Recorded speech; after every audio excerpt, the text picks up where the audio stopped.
مساء الخير يا شيخ. اول شيء انا بفكر انك حضرت المحاضره انت مش لانه بنتك اسماء اسراء صاحبه المشروع، انما انت يمكن المشروع اللي جذبك انك تيجي لهون. فشو انطباعاتك عن المحاضره اول؟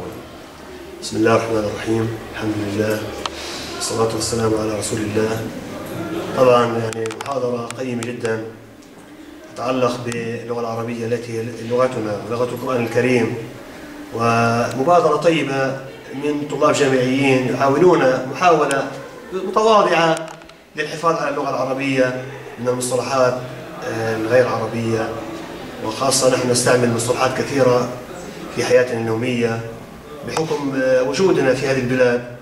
فهي محاولة طيبة ومبادرة طيبة، طبعا متواضعة في بدايتها، ولكن نرجو لها إن شاء الله أن تستمر وأن تنجح إن شاء الله في إيصال هذه الرسالة للمجتمع، لأن نحافظ على رصاعة اللغة العربية، نحافظ على جمال اللغة العربية، نحافظ على خلوها من المصطلحات الغير عربية، لأن اللغة هي الهوية. إذا حافظنا على لغتنا حافظنا على هويتنا في هذه البلاد. سؤال ثاني، أنا من تجربتي وسماعي لخطبك في يوم الجمعة تستعمل فصحى، ولكن لما بتشوف انه مدقري مع المصلين بتحكيهم في العاميه، بفكر انا لما بتحكيهم في العاميه كلهم بيفهموا عليك، لما بتحكيهم بالفصحى في صعوبه، ماله الآية الكريمه بدك تحكيها كيف النص يغلب، ما تقدرش انت تحكيها بالعاميه نص قراني، ولكن عندما انت بتشرح في خطبه الجمعه بشوف انه اسهل ان تفهم لما بتحكي في العاميه. الله سبحانه وتعالى في القرآن الكريم يقول: وما أرسلنا من رسول إلا بلسان قومه. طبعا نحن لسنا في عصر الرسول عليه الصلاة والسلام، ولسنا في عصر اللغة العربية على الصليقة، نحن في عصر يعني تستعمل الناس اللغة العامة كثيرا. اللغة العربية أصبحت غريبة على أهلها للأسف الشديد، يعني اللغة العربية فصيحة حتى على الجامعيين وحتى على المتخصصين أصبحت غريبة. لذلك أنا أستعمل في خطبة الجمعة بعض الأحيان لإيصال الرسالة بشكل مبسط، يعني أستعمل أسلوب السهل الممتنع في اللغة العربية.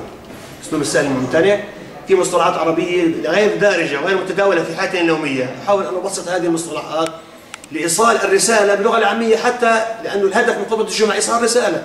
كيف أوصل رسالة؟ استعمال كلمة العامية خطأ، لازم تكون اللغة الدارجة، لأنه العامية دارجة نعم. مش متعلم. نعم الدارجة. المصطلح المتعارف عليه اللغة الدارجة. نعم. يعني شيء يعني تفسير بسيط، يعني حاول دائما يعني تفسير اللغه الفصحى الغير معروفه للناس، غير متداوله، طبعا بالجانب ليس كلهم اكاديميين، كلهم طلاب جامعيين، كلهم متخصصين العربيه، اغلب الناس كلهم يعني من العوام لا يعرفون كل تفاصيل اللغه العربيه. انا بعيده اللغه العربيه، احنا بعيدين، يعني احنا نعيش في واد، اللغه العربيه في واد للاسف الشديد. يعني هذا ليس يعني مش هذا المطلوب، يعني يجب ان نتكلم لغه عربيه فصيحه في كل حياتنا، ولكن هذا الموجود. نحن مجتمع فيه العوام لا يعرفون اللغة فصحى، فأحاول أن أبسط المفاهيم حتى أوصل الرسالة التي أريد أن أوصلها من خلال خطبة الجمعة لجمهور المصلين. كلمة أخيرة، أنت يعني عندك قناعة أنه ممكن ينجح الشباب اللي بادرين المشروع بدائل في مهمتهم أنه يقدروا يوصلوا اللغة الفصحى أن تكون أن يجري التحدث فيها بشكل دارج للجمهور بشكل عام، أنه بعض المصطلحات على الأقل مش راح ينجحوا بكل اللغة العربية ويخلوها تصير تتحدث اللغة الفصحى. هل أنت عندك ثقة من تجربتك انك انت تخطب كل يوم جمعه وتستعمل اللغه الفصحى، ومن تجربتك كيف بتشوف الجمهور يتعاطى مع هاي اللغه اللي بتطرحها انت، واحيانا تستعمل اللغه الدارجه، انه ممكن ينجح في مهمته؟ كما قال احد الحكماء: ان تضيء شمعه خير من ان تنعل الظلام 1000 مره. هي محاوله، وهي محاوله مباركه، وانا اشد على ايديهم هؤلاء الشباب بان يستمر في هذه المحاوله، وهم مشكورون على ذلك. يعني يخدمون اللغه العربيه في مجال تخصصهم، هذا شيء جميل. طبعا كل عمل في بدايته يواجه صعوبات كثيرة، بحاجة إلى مثابرة، بحاجة إلى تواصل، بحاجة إلى دعم منا نحن الجمهور، مؤسسات وأفراد، بحاجة إلى ندعم هذا المشروع. هذا المشروع يتعلق بحياتنا، اللغة هي حياتنا، لغتنا هي حياتنا. إذا حافظنا على هذه اللغة نحن نحافظ على وجودنا وعلى هويتنا وعلى حياتنا في هذه البلاد. هذا مشروع طيب، أسأل الله أنه رب سبحانه وتعالى يأخذ بأيديهم وأن ينجحوا وأن ينتشر هذا المشروع، ونحن يجب أن ندعمه كل على قدر استطاعته، حتى لو بكلمة طيبة وبالتشجيع، أن نشعرهم بأننا معهم في هذا المشروع المهم.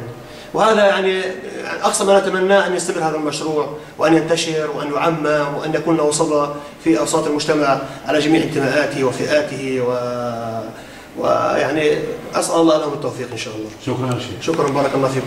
شكرا موقع بالليم، أشكرك جدا، هذا موقع يعني متميز، وأسأل الله أن رب سبحانه وتعالى ينفع بكم إن شاء الله.